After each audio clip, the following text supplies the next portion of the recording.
Isang transgender woman sa Bulacan inaabuso at inilalako umano ang 2 menor de edad sa kanyang suking parokyano online. Mailap ang suspect pero wag kang pakasisigurado dahil ang resibo at ang mga otoridad hindi titigil sa pagmamanman. Isang tip ang natanggap ng Philippine National Police Women and Children's Protection Center o PNP WCPC tungkol sa nagaganap daw na cybersex operation sa Bulacan. So itong mga CCM na ito ay nakuha doon sa isang device ng nahuli sa Australia, ng Australian Federal Police. Through doon sa kanilang coordination o yung aming partnership, pinadala ito dito sa Philippines para malaman kung sino itong mga batang ito. At yun nga, nalaman namin na itong mga batang ito ay Pilipino. Ang target ng operasyon, isang miyembro ng LGBTQ na siyang utak umano ng malaswang kalakaran. Kinilala siyang si Renz Paulo Antonio, 25 years old. Ang inaalok daw niya online ang 2 menor de edad na sina Tintin, 8 years old, at Cristel, 12 years old. Ang sistema, magpapadala raw si Renz ng masiselang video at larawan ng mga bata kapalit ang 500 pesos. Pero ang mas masaklap, isinasalang din sa isang live show ang mga bata. Nakaharap nila sa video ang kliyente sa halagang 10,000 pesos. Usually, itong mga batang ito ay syempre kakilala nila yung facilitator nila. Usually, mga kamag-anak. Yung mga bata ay hikayatin nila una daw makikipag-usap lang sa mga foreign clients nila. And then after that, unti-unti na maghuhubad. And then a show kung merong sexual activity. Ang facilitator nila ay yung kaibigan ng mga magulang nila. Which is itong sinasabi natin na nagtatago bilang isang babae. Agad na nagkasa ang PNP WCPC ng surveillance para malaman ang kinaroroonan ng suspect. Pero hindi naging madali ang paghahanap nila dahil ang suspect napag-alamang gumagamit siya ng dummy account sa kanyang mga transaction online sa mga kliyente. Meron siyang 3 dummy accounts.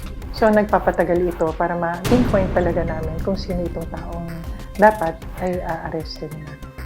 Pero hindi tumigil ang mga otoridad para matukoy ang kinaroroonan ng suspect. Nung una, yung location hindi definite. So hindi talaga yung location na nandun siya. Medyo hinintay namin para malaman kasi lumipat siya ng location. Kaya naman ang mga otoridad kasama ang resibo agad na nagsagawa ng traffic operation para tuluyan na mahuli ang suspect. So our target for this day is this person. Kasama ang Bulacan Police City Social Welfare Development Office ng Bulacan, isang miyembrong Australian Federal Police at ang resibo. Agad kami nagtungo sa target location.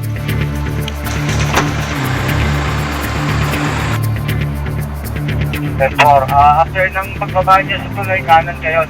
Dito kayo sa likod sa pila. Ang magiging hudyat para tuluyang mapasakamay ng mga otoridad ang suspect, kailangang humarap online ang suspect sa mga undercover agent. Pero matapos ang isang buong araw na paghihintay ng mga otoridad, hindi lumitaw online ang suspect. Aba, talagang mailap ka nga ha?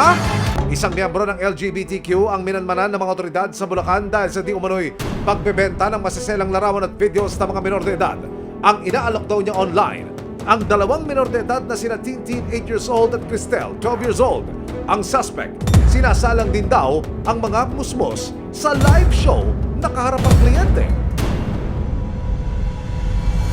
Kaya naman ang mga otoridad kasama ang resibo agad na nagsagawa ng traffic operation para tuluyan na mahuli ang suspect na kinilalang si Renz Paulo Antonio, 25 years old.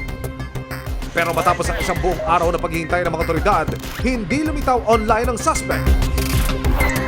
Kinabukasan, hindi tumigil ang mga otoridad sa pagmamanman sa suspect at muling binantayan ang lugar ng suspect. After ng pagbaba niya sa tuloy, kanan kayo. Dito kayo sa likod sa pila. For info, early 6 sir, nag-engage na po yung undercover natin sir. Waiting na lang po ng mga development sir. Okay, copy. Nag-uusap na yung ating undercover tsaka yung suspect. Nag-chat na sila. Basta signal yung ating undercover na gumagin yung pag-asosyo ng mga suspect natin at mga bata. So that's the time na papasukan natin yung bahay. Sa hudyat ng mga otoridad, sumugod na sila sa bahay ng suspect.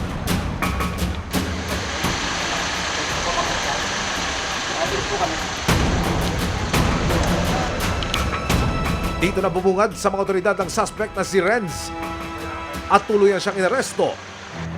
Habang inaaresto ang suspect, si Renz nagde-deny pa. Nagulat na po ako. Wala naman po ako. Friends, si Kim na Australian national na binigyan mo ng mga malalaswang video ng mga minor de edad ay nahuli na sa Australia. Yung mga video ng mga dinala mo sa kanya, yung mga batang na dito na biktima dito, yun ang naging paglabag mo sa batas. Naintindihan mo? Hindi naman po sila, mga bata. Hindi na sila mga bata? Hindi naman po, ako naman po talaga yung... May mga bata kang in-offer. May mga bata kang binigyan ng video. Parang hindi po sila yun. Sino sila? Wala po sa ano lang po yung sa aming browser. Eh, sino yung in-offer mo dito? Wala po. Karapatan ka manahimik ha, naintindihan mo? Pero karapatan mo malaman ang akusasyon lang. Ngayon sinabi ko sa kanya, sabi ko, hindi pa ako pwede yung mga bata. Wag ako. Kaya nga po, nung time na nangihingi siya ng mga kumuha lang ako sa browser, pero hindi yung bata. Ang tanong, nasaan po kaya yung kanilang mga biktima na subject naman ng rescue operation? Sa paghahalugog ng mga alagad ng batas? Sa loob ng bahay? Dalawang babaeng minor de edad naman ang nasagip ng mga social worker na kumpirmadong biktima ng suspect.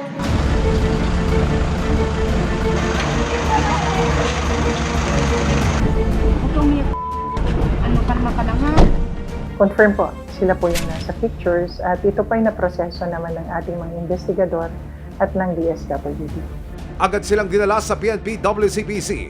Nakapanayam ng resibo ang suspect na si Renz. Alam mo ba kung bakit ka nandito ngayon? Sabi ko nilagay ng chocolate or something.